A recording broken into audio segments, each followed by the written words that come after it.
If you were to take the core principles you learned in healing your own autoimmune disease and boil it down into like 2 or 3 minutes, like some really key things that you changed, and what did you change and how did you change that helped your body heal, what were those top 3 things that you did? Yeah. So the first thing is stress management. So we are living in a modern world on a very, very ancient gene code. Our genes have not demonstrably changed over the last thousands of years, right? And so we're really only accustomed to dealing with short-term stress. And long-term stress has a profound negative impact on us. And we are accustomed to either running away from the tiger or being eaten, right? But we're not accustomed to being constantly chased by the tiger. So whatever that means, right? So for some people, it's deadlines, it's social pressure, it's an illness, either your own or of a family member. So many people get sick after caring for a family member with a terminal illness.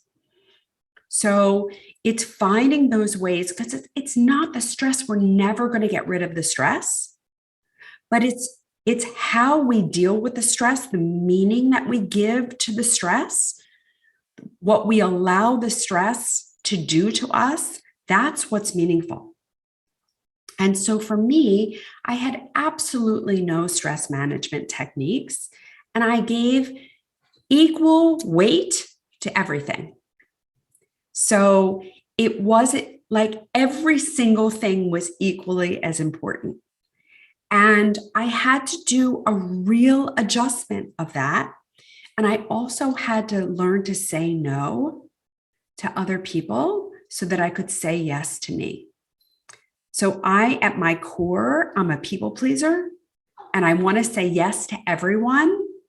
And I want to make everyone happy. And in doing that, I was putting constant, unrealistic pressure on myself. And so for me, learning to meditate, making that a practice, and making myself a priority in a way that I hadn't before.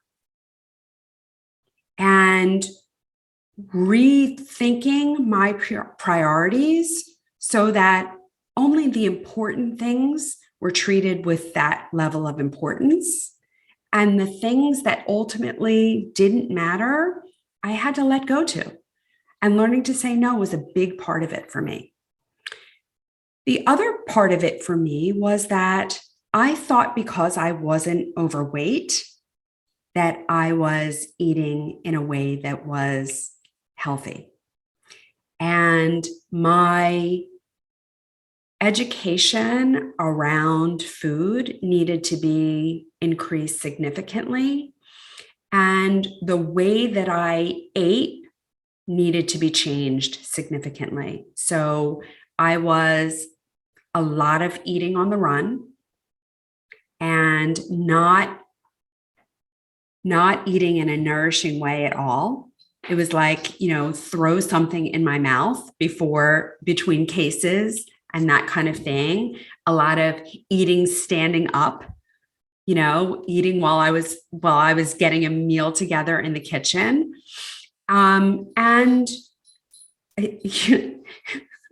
a little shamefully, although it's not shame or blame, right? I was an absolute sugar addict. And so I would forgo, I remember in college, I worked at Krone's Chocolates, and I would forgo eating all day long and allot myself 8 or 10 truffles in lieu of eating. And so I had a lot of disordered eating that had to be fixed. And I discovered what my real eating pattern should look like. I discovered fasting, and that was very healing for me. And I got the sugar and the processed food out of my diet. And that made a huge difference for me.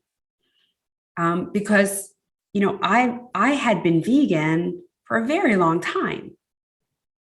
And there's a lot of unhealthy vegans. So I say, Twizzlers are vegan. They're not good for you, but they're vegan. So I had to really realign myself with eating to be nourished and eating in a nourishing way. More whole foods, more real foods, less processed. Whole foods, real foods with a lot of color.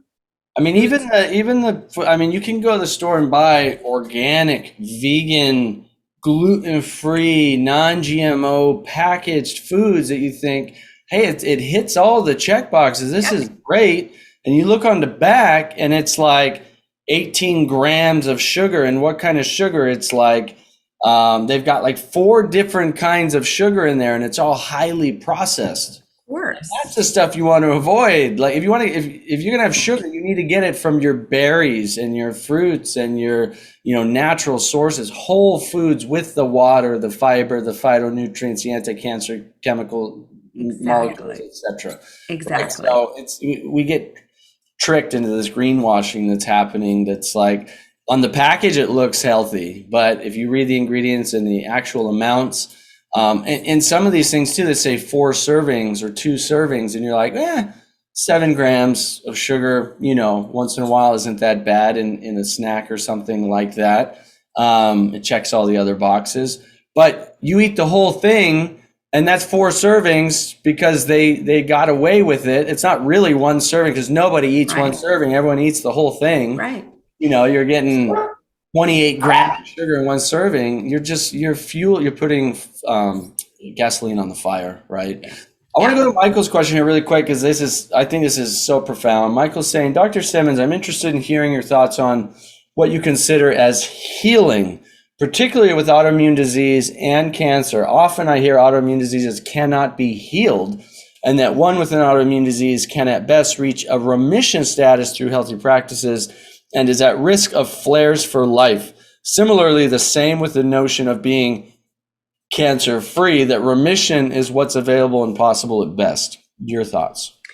So I'm going to say that if you find a place, a lifestyle, if you create an environment that puts you in remission, that is the same thing as healing. Right? If you're no longer suffering, if you're no longer in pain, if you're able to do all the things that you want to do, then that is the same thing as healing. Now, I tell people I walk a tight line because I know that if I go back to the way I lived my life before, then I will have all of that will come roaring back. Right. But that doesn't mean that I haven't healed. Right.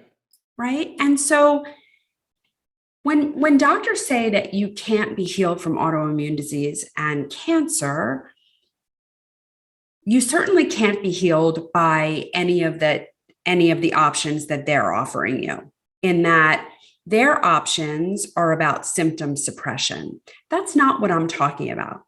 Like my current lifestyle is not about symptom suppression.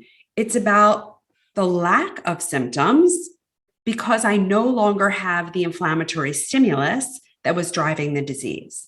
So when you go back to what I said in the beginning with Dr. Fasano's triad of autoimmune disease, if you get rid of the effect that the stress is having on you, if you heal your gut so that you no longer have intestinal permeability, and if you remove the triggers that drive your disease, then you're not going to be symptomatic.